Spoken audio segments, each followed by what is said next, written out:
جو ریڈیو صدائے حریت جموں و کشمیر ہے مقبوضہ کشمیر ور بھارت کا غاسبانہ قبضہ کا خاتمہ کے واسطے جدوجہد کرن والا کشمیری عوام کا عزم اور حوصلہ نہ اس سے پہلا بھارت توڑ سکے اور نہ ہی آئندہ اس کو کوئی امکان ہے۔ صفاق اور انسانیت کا قاتل مودی نہ یاد رکھنا چاہیے کہ گولیاں اور بندوقاں تے کدے بھی لوکاں کی خواہشات نہ دبایو نہیں جا سکتو۔ اہل کشمیر اپنا سینہ ور بھارتی گولیاں کو سامنا کرن کے واسطے تیار ہیں لیکن ہتھیار نہیں سٹیا۔ کشمیری تمام تر مشکلات کے باوجود بھارتی قبضہ کے خلاف اپنی جدوجہد جاری رکھنے کے واسطے پرعزم ہے۔ کشمیری اپنا حق خود ارادیت کا حصول کے واسطے ہر قربانی دیون کے واسطے تیار ہیں۔ پچھلے 74 سالاں کے دوران 3.5 لاکھ کشمیری اپنی جاناں کا نذرانہ پیش کر چکیا ہیں۔ آج بھی نہ ختم ہونے والی قربانیاں کو سلسلہ جاری ہے۔ جائیداد، باغات، فصلاں کی تباہی، ہزاراں کشمیری ماواں اور بہناں اور بچیاں کی اجتماعی آبروریزی، 10,000 دے زیادہ کشمیری گرفتاری دے بعد لاپتہ مقبوضہ کشمیر میں ہزاراں گمنام قبر اور ان گمنام قبراں میں ہزاراں لوگ مٹی میں مل گیا ہیں۔ 1 لاکھ سے زیادہ بچہ یتیم اور 23,000 سہانی بھارتی دہشت گردی اور بربریت کا نتیجہ میں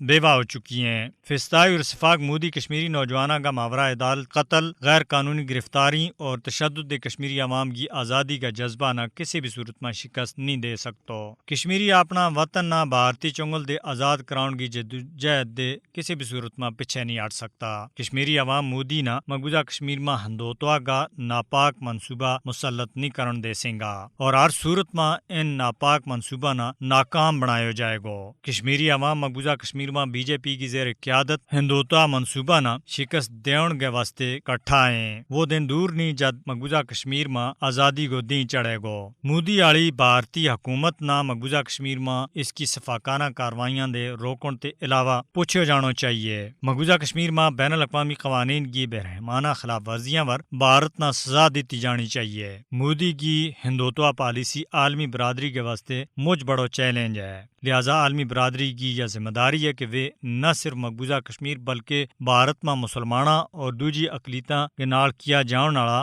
انسانیت کش کاروائیاں پر بھارت نہ جواب دہ بنائیں۔ اپ ڈیٹ ختم ہوئی۔